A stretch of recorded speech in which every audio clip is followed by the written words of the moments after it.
Welcome back to When Bad Things Happen to Good People. This is a podcast about censorship and the arts. My name's Todd Sullivan. My compatriot is Oren Barter. Hey. And today we are continuing our look at The Handmaid's Tale by Margaret Atwood.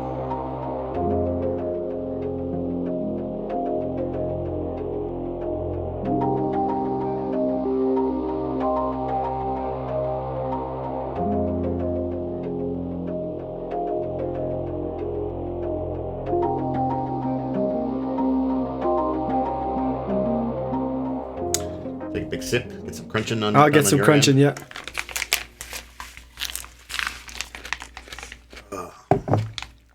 I feel like you should put a little bit of crunching in the podcast. Maybe, yeah.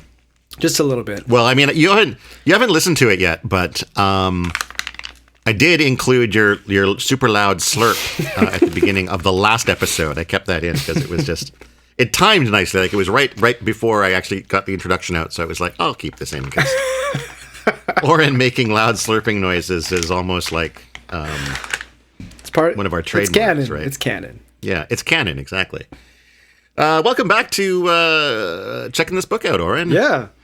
I gotta say, I feel bad about the way I... Slagging on it last night? I think I was just like in a bad place emotionally when I started reading it, and something just like stuck out and I couldn't let it go. And I was reading the whole book, or those 17 chapters anyway, through... It was very angry red lens. Exactly. So I apologize to the Margaret Atwood fans, which is probably like, the large majority of the reading population. Yeah, and maybe to Margaret Atwood as well. I think she can take care of herself. You think she can take care of herself? I think so. Okay. I don't think my opinion means anything to her. But I'm loving it now. Yeah, these last 100 pages, I think, have been particularly interesting. We've had an opportunity to kind of get some actual glimpses at, like more significant glimpses of what had happened in the past to kind of steer the world in this direction. There's still a lot of vagaries and things needing to be explored, but we have gotten some information. There was one... I should have looked this up first. Give me a second. Are we going to talk about what we're drinking? Yeah, we could do that. What are you drinking? I'm eating my alcohol today. I haven't... Good part of a complete breakfast. Exactly. I haven't bought any alcohol for a while. So I remember on the Battle Royale episode, I was drinking the last of the tequila. And we bought the tequila because we made tequila freezies. So that's where you take regular freezies, you cut them open, you pour tequila in them, and then you sear them shut with a hair straightener, which is actually super cool. And so this is the very last one, and I'm going to enjoy that for the podcast. So if you hear crunching and slurping, that's just me having a good time. Oren being his usual crunchy, slurpy self. And I've got, as is the case when we're recording on a weekend, I've got coffee with a little bit of Bailey's in it. Nice. I've been working through a few different Irish cream flavors. Most recently, I had the Nanaimo Bar Irish cream from 40 Creek, which was spectacularly good. And then I discovered my local liquor store had a sale on Red Velvet Cupcake Bailey's. Oh, that sounds frickin' delicious. It's pretty good. Yeah, I picked that up yesterday when I thought we were going to be recording. But I wanted to talk a little bit about some news very briefly before we get into this, because it is, I think, somewhat relevant to the conversation around The Handmaid's Tale and to a larger extent around, female bodily autonomy. As I think we mentioned last night, one of the reasons that we wanted to talk about this book was because there are, I think, legitimate concerns in the U.S. about the future of, women's rights to control their bodies, specifically in regards to like Roe versus Wade, with the now kind of conservative supermajority on the U.S. Supreme Court. And I know that a lot of people have kind of looked at some of those concerns and kind of poo-pooed them and said, like, no, that's never going to happen. They're never going to turn back Roe v. Wade. You guys are just panicking about nothing. Now, I know it's a different country, and obviously the way that they do things will be different, but there have been massive protests this last week or more in Poland, because Poland, which I believe already had some of the strictest abortion laws around, has now taken a step further to ban just about all abortions. Now, there used to be, I believe, cases where, like, if you were raped, if the mother's life was in jeopardy, and if the fetus was essentially non-viable, like it wouldn't survive, those were cases, literally the only cases where you could get an abortion. And I believe they've wiped all of those out. Really? So even if the woman's health is in danger, she could lose her life. She is not allowed to. Yeah. Wow. Even if you're going to give birth to that child and it's going to come out dead, you have to carry it to term. That's hard on a woman. That's horrifying. Yeah. That's not just hard. That's like, no, I mean, like the actual, like physically, it's hard, and then. Oh well, yeah, and then on top of that, like, and you would know too, wouldn't you? Or she would probably know. You'd think, yeah, because I mean, they would still be doing those tests. Wow, right? That's unreal. But then maybe as we see, later in the book, maybe we'll see them just not bothering to do those tests because it doesn't. If you can't have the abortion anyway, it's irrelevant. Right. What does it matter if you know whether it's going to be healthy or not? Anyway, I bring that up mostly just to say, clearly, the erosion of women's rights is a possibility. Mm-hmm.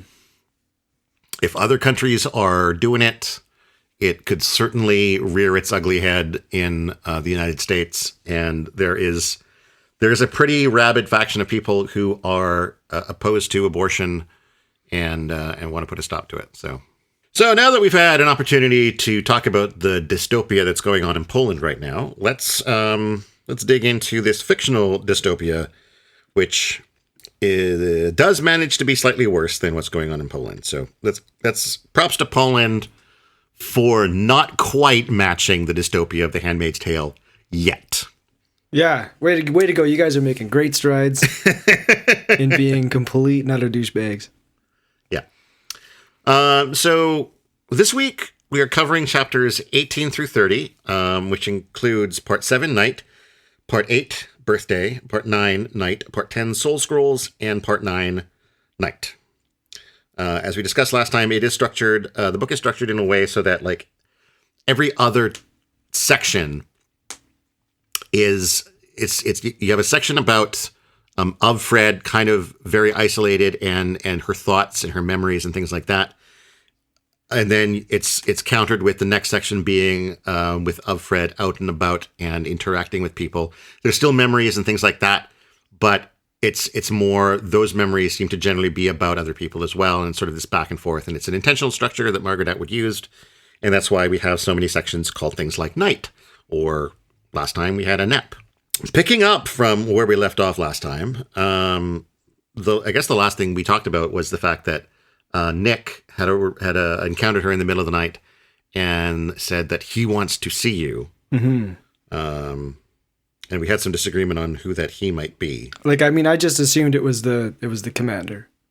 And you were right. I was. You were right. But I was kind of hoping I was wrong, because after you sold it, I was like, yeah, mysterious, somebody else. You're like, this would be the great time to introduce. It could have been a fun twist, yeah. But I think, I mean, we'll get to that when we get to that part of the story. But yeah, I wanted to acknowledge that you were correct in your guess there, and I utterly failed. Oh, I think you're being a little extreme.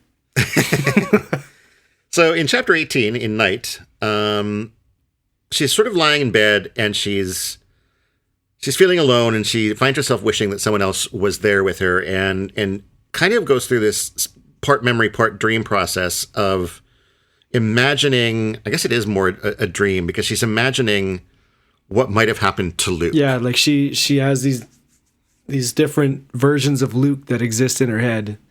The Luke that escaped, the Luke that's in prison, and the Luke that's dead.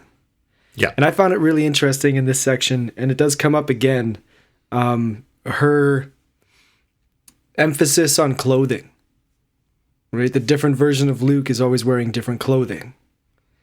And clothing has kind of been like a pretty big, prominent piece of storytelling in this whole thing. Like, it starts out describing the handmaid's dress and all that, right? So I found it interesting that when she talks about him in prison, you know, he's dirty and he's barefoot. Yeah. When she pictures him dead, he's wearing his nice jacket and his work boots. And when she pictures him escape, like that he escaped and he found some nice people and he was cold, they gave him a nice warm jacket. A lot of things tie to the clothing. I found that interesting. Well, clothing seems very much to be, you know, an indicator of your station in this world. Exactly. Right? Like, you can tell a handmaid by what they're wearing. You can tell a Martha by what they're wearing. I imagine you can probably tell a commander by what he's wearing. Right. And, you know, the same with the angels and the same with the Guardians? Mm-hmm. Yeah, Guardians, yeah.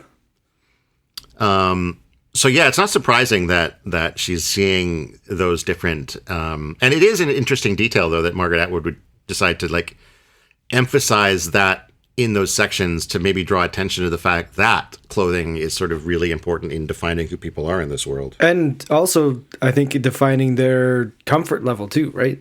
Like if it's cold and you're wearing a nice jacket, you're more comfortable. Like it has a utility to it as well, right? Not just a status symbol, but also you can tell how comfortable somebody is in a situation based on their clothes.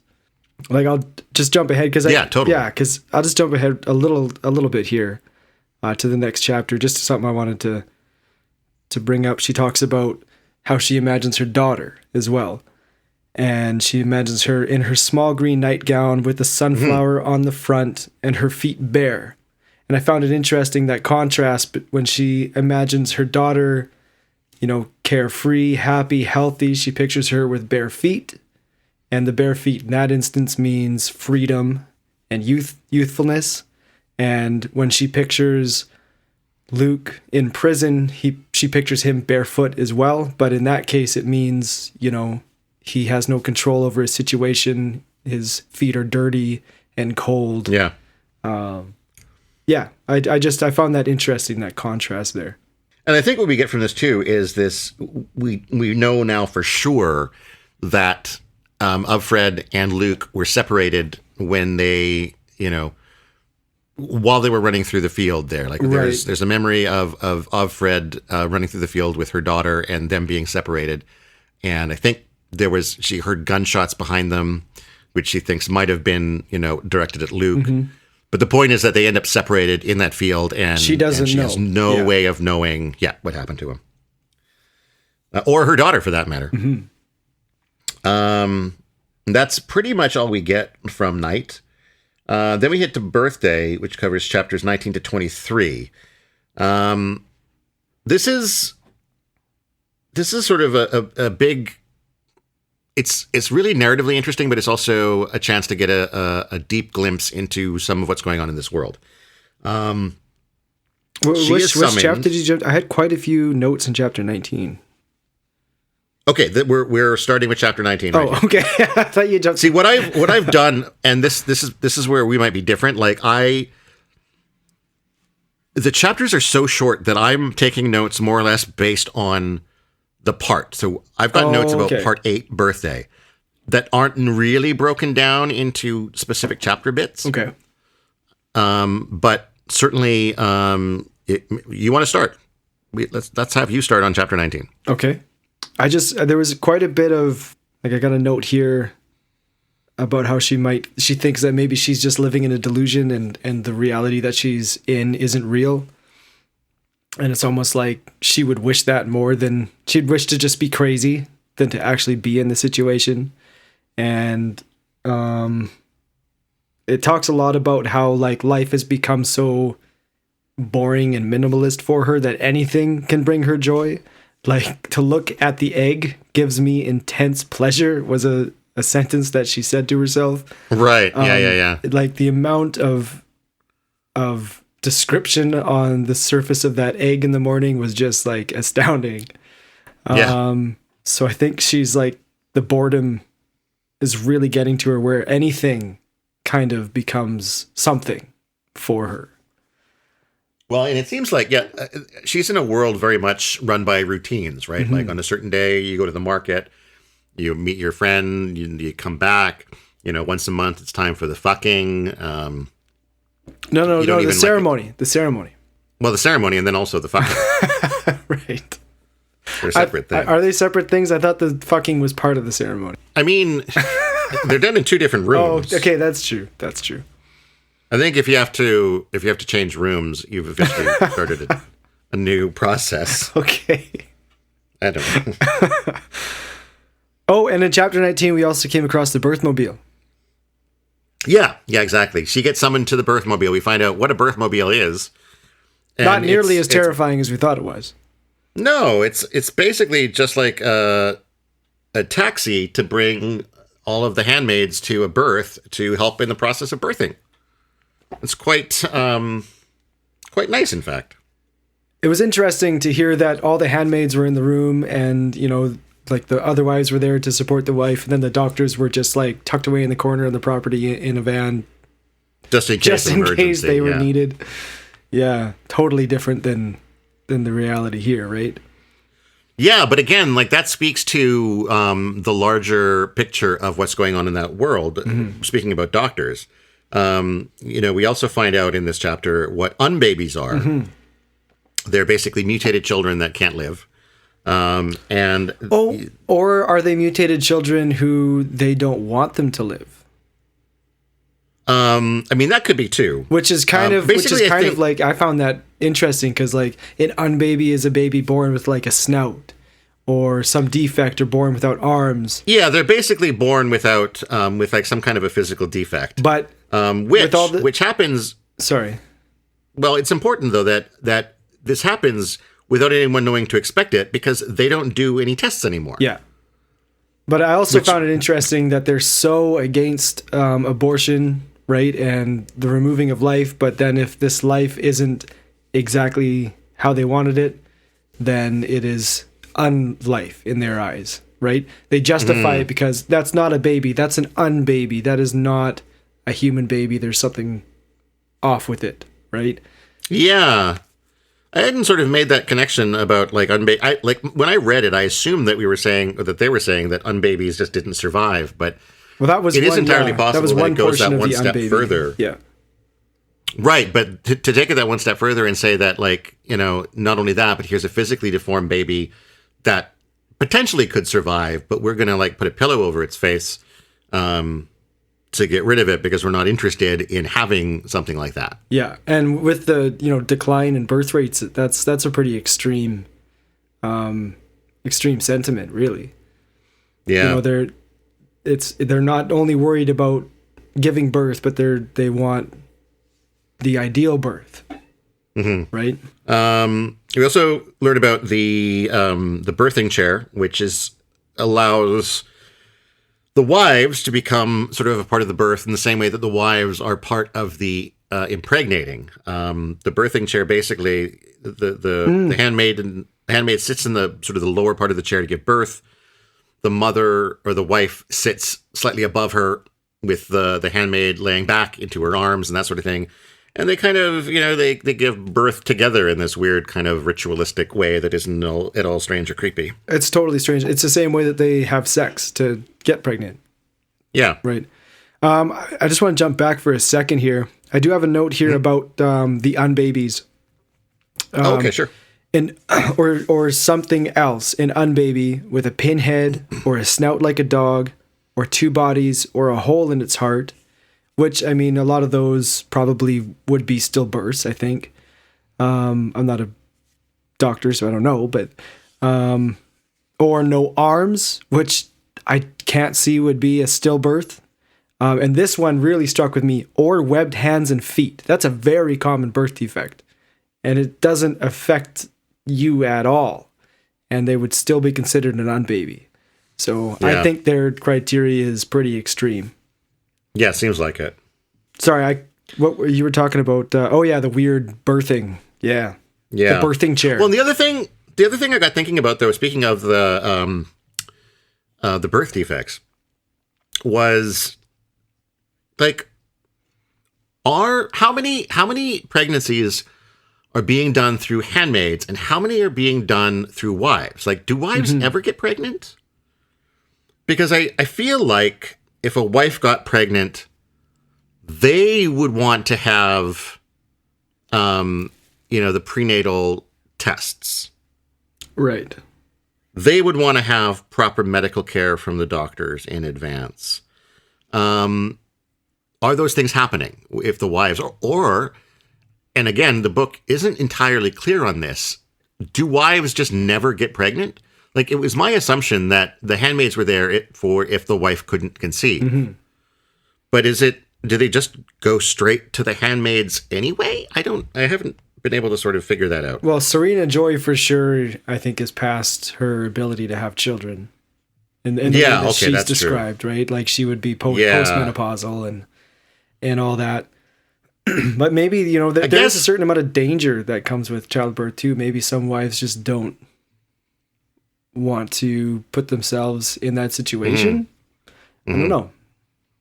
And with the case of, you having to be at a certain societal standing, you have to be a commander before. Well, I guess when you're an angel, you can get a wife, and a commander is when you can get a handmaid. Mm-hmm. But again, like we were saying before, like by the time you're able to actually marry, you might be so old that conception isn't likely or feasible. Right. But then again, this has only been going on for a few years, so there is a moment when Offred is working to help at the birth where there's this quick exchange of dialogue between her and another handmaid. This other handmaid asks her if she is looking for anyone. And Offred says she's looking for Moira. But this other woman hasn't heard anything about her. But it's a very quick flash of there being kind of an underground communications channel between these handmaids that doesn't occur very often because they're not able to sort of meet in an isolated environment like this very often. But when it happens, there is some exchange of information. And wine. They got their hands on a bottle of wine. Yeah, there was wine snuck in grape juice. Do you have anything else to say about the birth? Because my next note is about her going home in the birth mobile. Yeah, I got one little note here, just about Janine and how she pictures her staring out the window, breathes in and out, caresses her swollen breast, thinks of nothing, and she almost envies her, I think, and Janine's ability to just be completely ignorant and kind of exist in this world and find some level of happiness in this world that she is unable to do because she can't help but think. She can't help but remember, and it kind of like, the intelligence creates sadness in certain situations, kind of a thing, right? And then I'll tie into that later on at the very end of these chapters. I've got a point I'd like to make, but I'm not gonna jump that far ahead. Okay, sure. Yeah.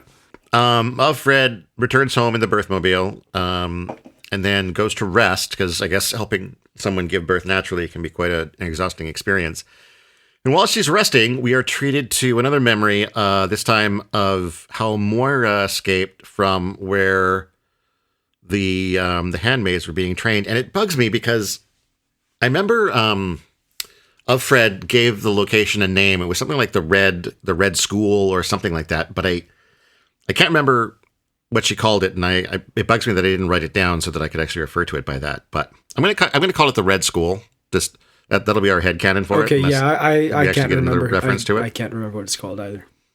So basically, the way Moira gets out is at one point she has to go to the bathroom, and when she's in the bathroom, she pulls out part of the the flushing mechanism from the back of a toilet. It's metal.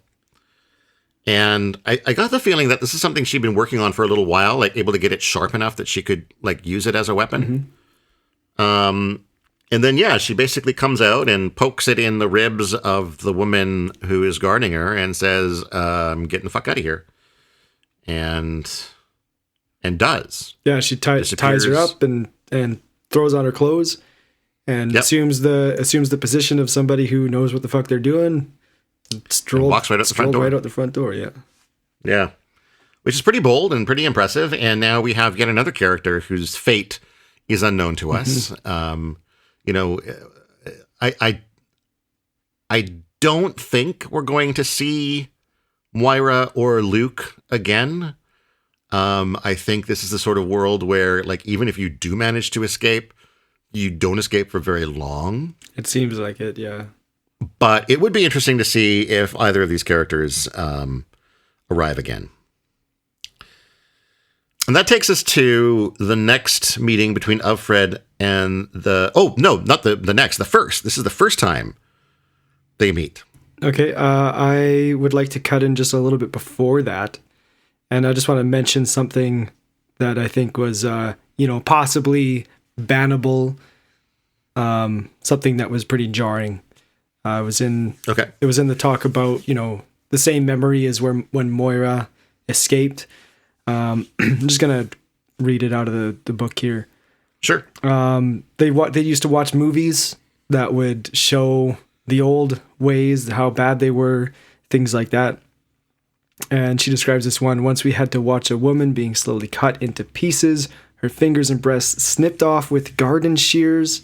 And she does, remember, it might be later now, when she covets the shears. That might be later, sorry. Cutting ahead. Her stomach slit open and her intestines pulled out. And my note there was Jesus Christ. So, I mean, that's like some pretty graphic stuff. There's also a couple other things in here, but I thought that might have like been one thing that kind of came out that some people would read that and go like, okay, I don't want my child reading that, right? Well, okay, so the interesting thing there is, I mean, I didn't read that as people, like she was watching videos of people actually having their fingers cut off. Like, it's a horror movie, basically. Oh, okay. Right? Which are probably also like forbidden in the after times, but it was about, and I think they showed like porn films at the same time too, right? Yeah. Like showing like how depraved this former world was. And you don't need to see people actually cutting off someone's fingers in order, if your point is that like this society was depraved. Okay. All you have to do is say like, this is the kind of entertainment that they were consuming. See how fucked up they are. Okay, I took that completely the wrong way then. That makes you feel better. So yeah, now Offred finally goes to meet with the commander in his office after dark. And of course, we're all eagerly awaiting the information of what the commander has summoned her for. And it is shocking. It is utterly shocking. I know, it was, the suspense was killing me. And then when it finally happened, I was flabbergasted. He wants to play Scrabble. Which, I was. Kudos to Margaret Atwood. I was not expecting that. My note was not what I expected. Yeah. I meant to actually go back. As I read it, I didn't take a lot of note because she talks about the game that they played and what words she played. And afterwards, I found myself thinking, I wonder if there's any importance to the words that she chose to play. Like if there's maybe subtle meaning about her character in the words that she played. Like, zilch was one of the ones that I remember her playing.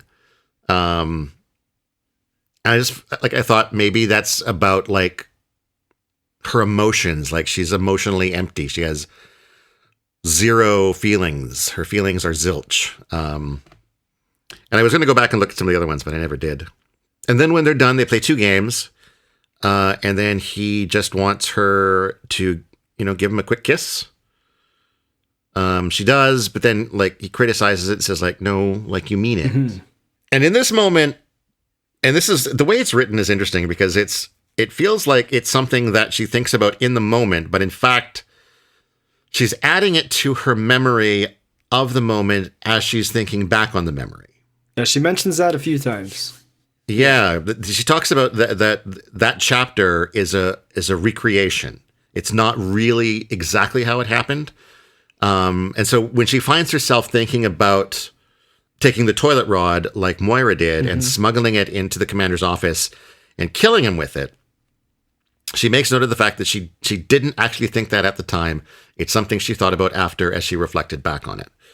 Which again, I thought was interesting, is that I don't see that being the way the story is going to go, but it's clear that the fact that the commander has opened his door to her and sort of tried to create a more social interaction between them, that she still is quite, resentful of her station in life, right? Mm-hmm. And I made a note too around that time about how it doesn't seem like anybody in this world enjoys their place in it. Yeah. Well, that's very much a fair point, because obviously the commander is trying to experience something that he has either stopped getting from his wife or never got from his wife.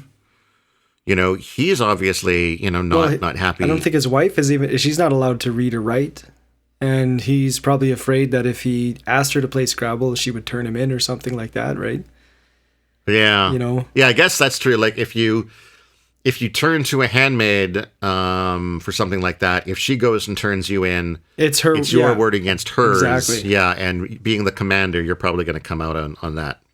So, but I mean, like this guy, you'd think like, yeah, he's got two women, he's got his wife, he's got another woman that he gets to sleep with once a month, but he doesn't seem to enjoy it at all. The wife doesn't enjoy it at all. The handmaid doesn't enjoy it at all. Like it's just, they've seem to have taken everything that can be enjoyed in life and just strip it down to... Right. Good job remaking society, you assholes. You know what I mean? Like, and yeah, the handmaids don't get to experience like desire. The men don't get to experience desire with the handmaids. Seems like, at least in the case of Serena and Fred, I assume is his name. The case with them, they just don't seem to have a lot of connection. It's I just made a point to say like nobody seems happy except for Janine, the stupid one.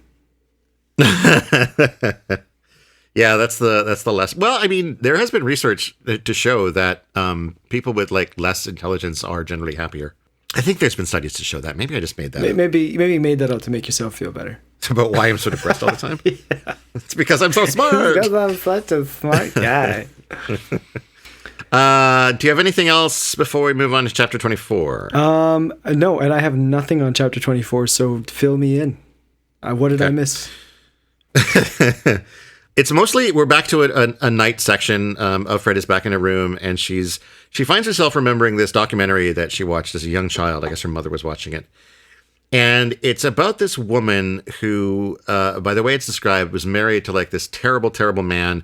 Sounds like he was probably a Nazi who did all these terrible things. And about, it talked about how she stood by him as he did all these things. But Offred finds herself wondering why it is that no one ever asked her if she loved the man. And I think this is obviously connected to the experience that she just had with the commander, and this idea in the back of her mind that she might be able to improve her life via the commander, even though she knows that the commander is not a good person, would likely throw her under the bus at the first opportunity. And clearly she's not going to love him, but she will allow herself maybe those small pleasures that she might be able to get in spite of that, just because she wants them so badly. Right. So I think, she's looking... Well, she's got a little bit of power, right? She's... With this new situation, she's gained a little bit of power within the household. And in the next section, she's actually going to start taking advantage of that power a little bit, which I think is interesting too. Moving to section 10, Soul Scrolls, which covers chapters 25 to 29. So this is where the shears come in. I actually made a note. She's talking about watching Serena in the garden clipping the shears, and what she covets in that whole situation is the shears, is the weapon. Yeah. Right. And she's already seen kind of what they can do. It feels like there's a lot of like anger and possibly violent intentions towards Serena. Well, I didn't make that connection either between the shears in that reference and the shears in the movie. I kind of forgot about the reference to them in the movie, and I wonder, with two references made to the shears there, could be some they may foreshadowing. actually, it could be Chekhov's shears. And so we see a few more visits with the commander. Each time there's a few more things going on. On her second visit, he offers her the gift of being able to read a fashion magazine, specifically Vogue.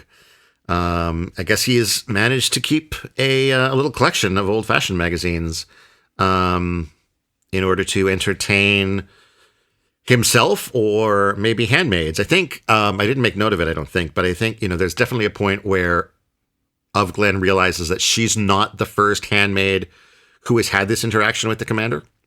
Yeah. And so he's done this before. Well, and obviously the fashion magazines have appealed to handmaids of the past. Sorry, you're going to say? Well, I don't think we've quite got there, but it was the kind of Latin phrase that was right. Yeah. So she brings that up to him, asking him like what it means, and he chuckles and laughs. He grabs an old book where schoolboys had like drawn in it, and that was a fake, kind of term that had been written in the book, and it was a personal joke for himself and probably a few close friends.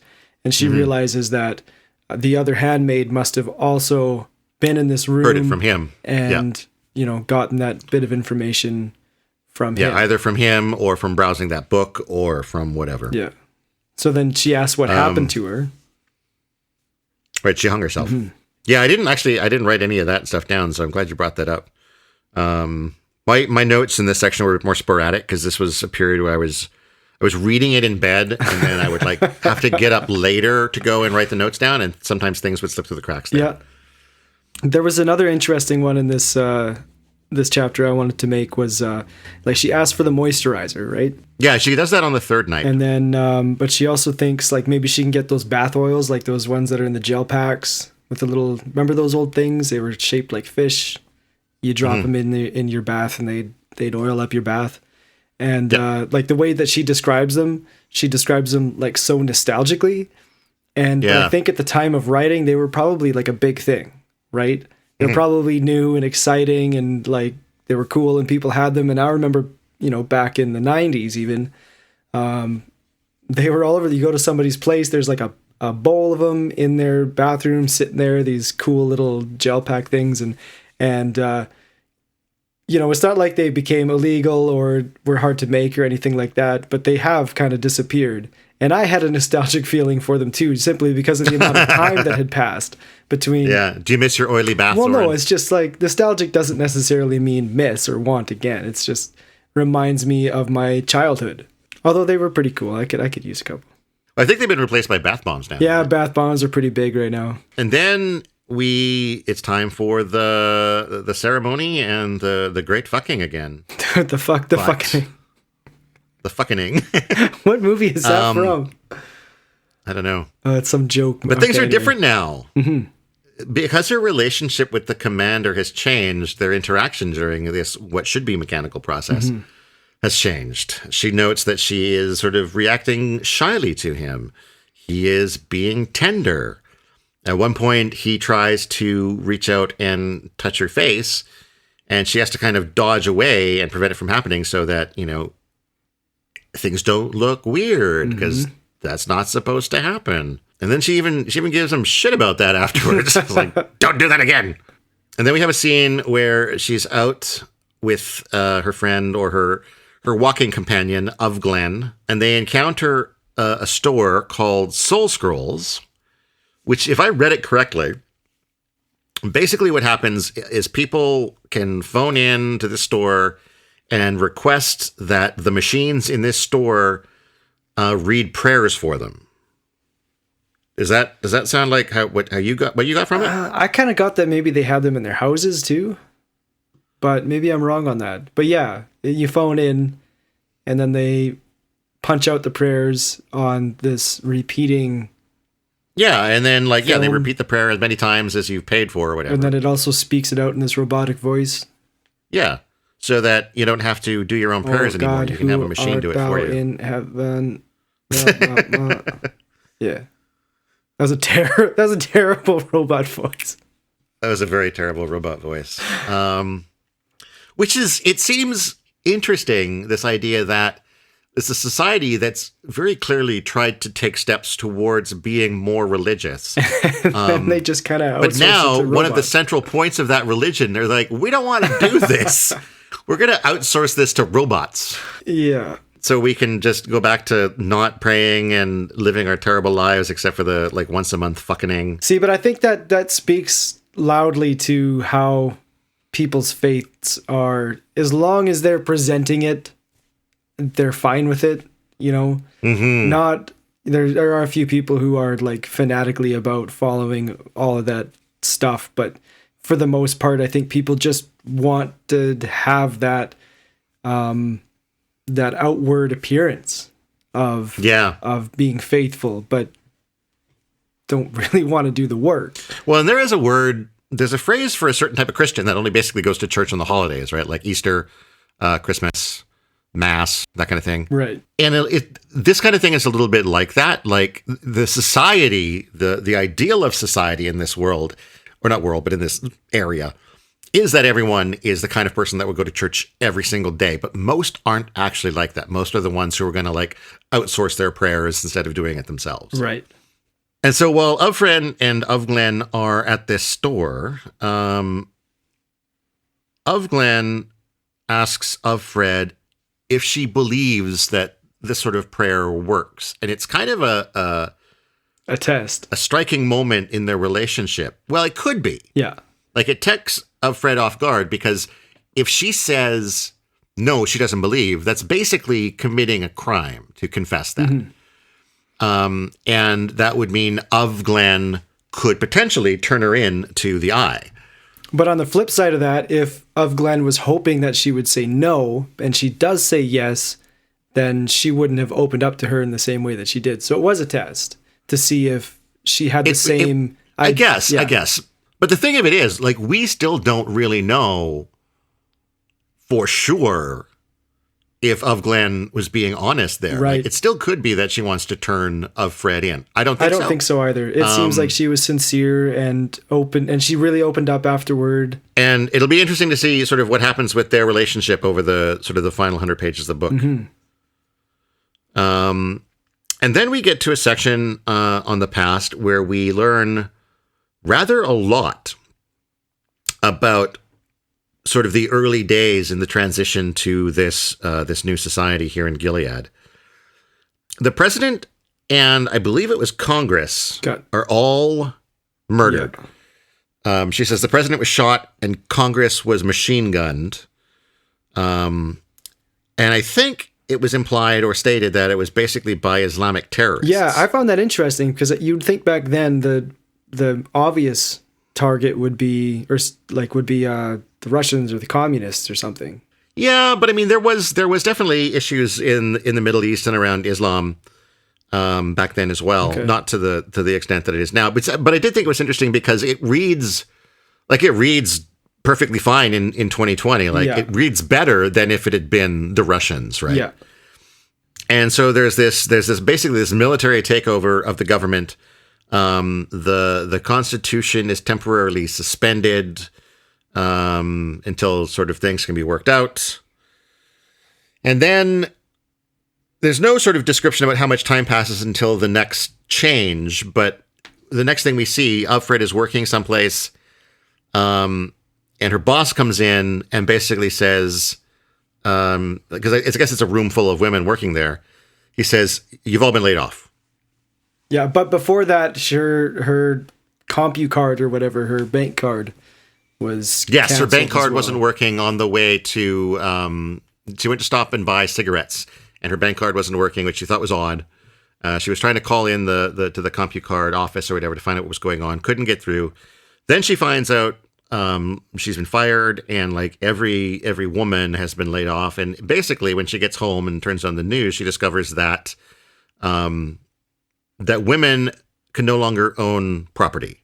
Mm-hmm. They can't work, they can't own property, and all of their bank accounts have been transferred to their husbands. And she does call Moira. Moira comes over and they talk a little bit. Moira is going to sort of disappear into the underground.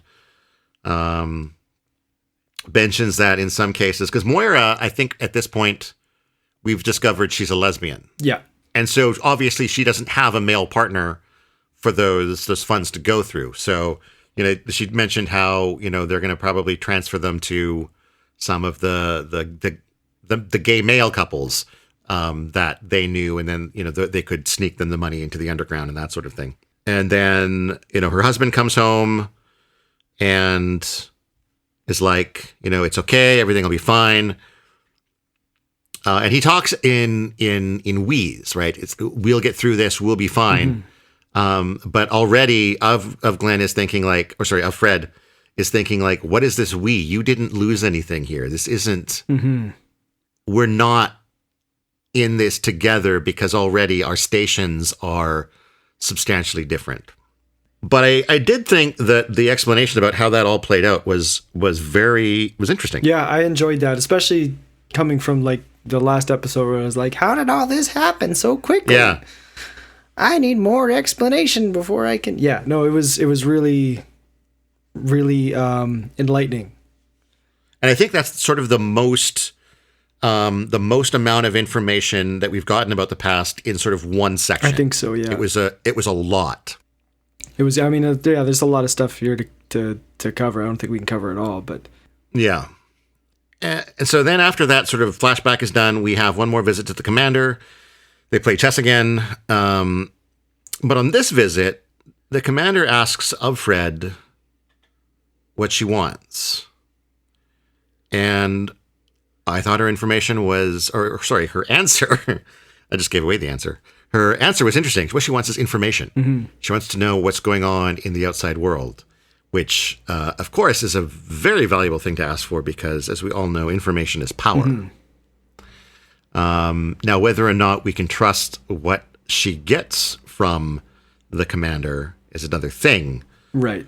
But, at this point, she does mention a few times that she feels more like a pet, right? And would he really just open up completely with her? Like, there is a certain amount of comfortableness, I think, that he feels with her, but she doesn't think that it comes from a place of equality at all. But yeah, it does seem like potentially at this point she has built up enough power in her relationship with the commander that she might be able to start like really exploiting it. And it would be interesting to see whether or not, moving on from just general information, she might inquire about, hey, could you find out what happened to Luke or Moira Nick? or Luke, right? Sorry, or Moira or her daughter, exactly. So yeah, again, very interested in seeing how that goes. And then we get to chapter 30, which is another night section, in which we find out.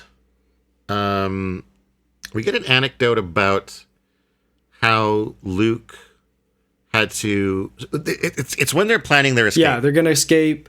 They've got the baby. They can't make it look like they're leaving, so they don't pack anything.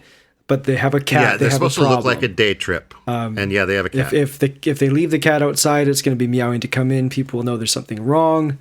So Luke. If they leave the cat inside, it'll starve to death. So Luke decides to put the cat out of its misery. And there, I just did the same thing that she said. Once you decide something like that, you have to make it an it. Yeah, yeah, that's a good point. I Yeah. just said that, put it out of its misery, right? Yeah. And I like this piece of language that she used there. That's one of the things they do. They force you to kill within yourself. So not only did he kill the cat, but he also killed a part of himself, right? So then, so they're trying to escape. I'll let you finish this one off. This is a really interesting part. Yeah, and so they do. They start on their trip out. I don't think we get a lot of details about exactly what happens, but we find out that they're caught. They were tipped off. Apparently, they were tipped off. Yeah, the guards were tipped off. We don't know by who or why. And to be fair, I don't know if she can possibly know for sure that the guards were tipped off. Like, I suspect because they had papers, right? Like they would have had papers, Falsified papers, yeah. falsified papers, yeah. But still, like they would have hit like we haven't yet heard exactly how this plays out. But in my mind, it's like they get to a security checkpoint and they give them their papers, and like maybe the papers don't check out, or they've been tipped off or whatever. And then at that point, that's when they try to escape, right? Right.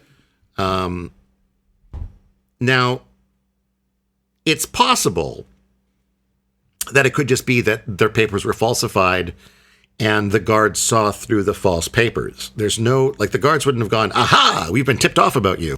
So, like, it could be that, like, it's interesting that this whole idea of your neighbors tipping the authorities off about you stems from their own paranoia, potentially. But then, in a way, Offred's assumption that the guards were tipped off is also potentially stemming from paranoia. Mm-hmm.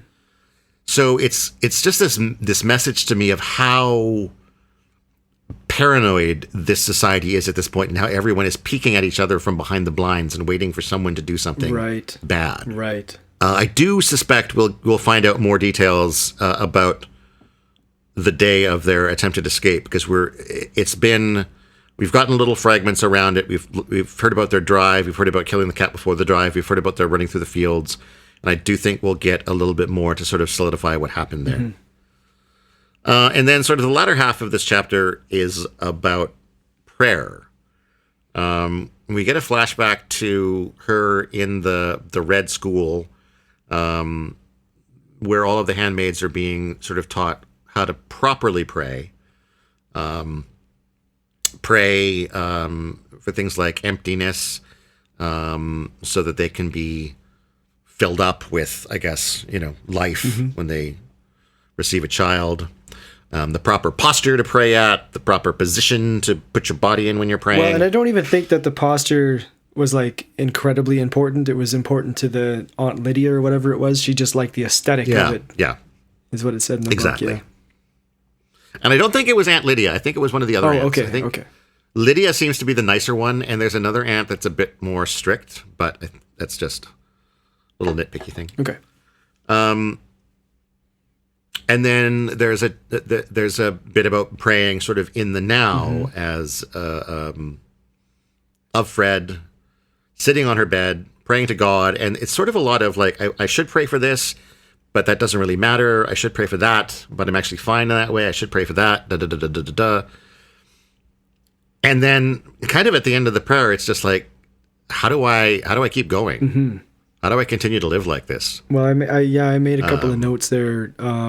Yeah, go ahead. She actually kind of describes how she's thinking about, she starts thinking about the chandelier. She can't use that anymore because it's been taken out, since that's how the previous one killed herself. Mm-hmm, mm-hmm. But she does talk about using a hook, and all you'd have to do after attaching yourself would be to lean your weight forward and not fight.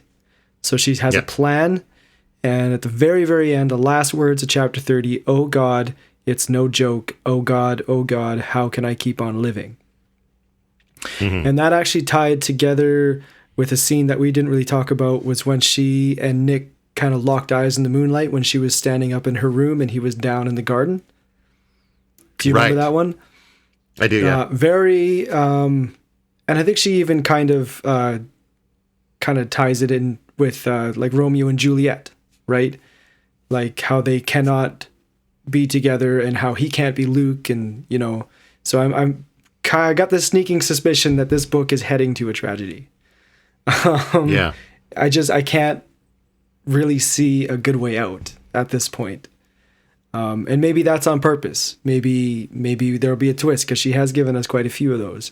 If I was making predictions, I would say we're probably going to see like an attempt at either escape or a reunion or something, and have her almost get there and then end up caught and, just having to go back to where she was and, finding out there is no way out of that life. Mm-hmm. That'd be my prediction, and that's just based on the fact that I know there is a sequel to the book, that I don't know for sure that it contains Offred as a character. It could actually just be a sequel that takes place in the same world with new characters. Mm-hmm. So I'm assuming that Offred is a character in that, and that's sort of why I'm saying that I don't see it as a tragedy in the sense that she'll die, but I do agree that I don't think we're going to see a happy ending. I don't think this is a world that's terribly capable of happy endings. So is there any final thoughts that you have on this section? Yeah, apologies for the last episode. Great book, really good language, and I think that might have been the only good thing I had to say last time. But now I love the story, I love the characters, I love the world. I love the way that it's progressing, and maybe don't love the world too much. This is a shitty I world. I love, you know what I mean. I don't love. I know what you mean. It's like I wish I was there right now, in the good old new times. No, like I love the way that she's created this world. Is I guess a better way to say it. I'm looking forward to seeing how this wraps up. I feel like compared to Malcolm X, man, we're blowing through this. This is crazy. We spent 2 months getting through Malcolm X, and here we go, boom, boom, boom, 3 weeks, and we're done. There was a lot of information packed in Malcolm X. It was a longer book. And we were going every 2 weeks, and I found it to be like a slower read too. Like you really had to pay attention. We are on Patreon. If you like what we're doing and want to support us financially, you can toss us $2 a month, $5 a month, $10 a month, $20 a month, whatever you feel comfortable with. It's patreon.com/blah, blah, blah media. That's BLAH media.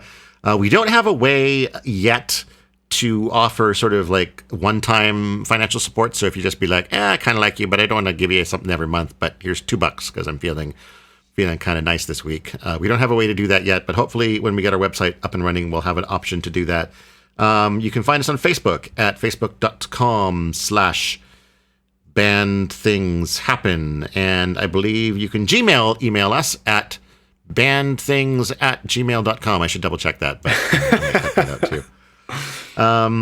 I guess that's all for us this week. Thanks for listening. As always, if you've spent some time with us, I appreciate it. You got probably better things to do with your time, and that you decided to avoid those things and listen to this silly podcast means they don't have anything better to do with their time, Todd.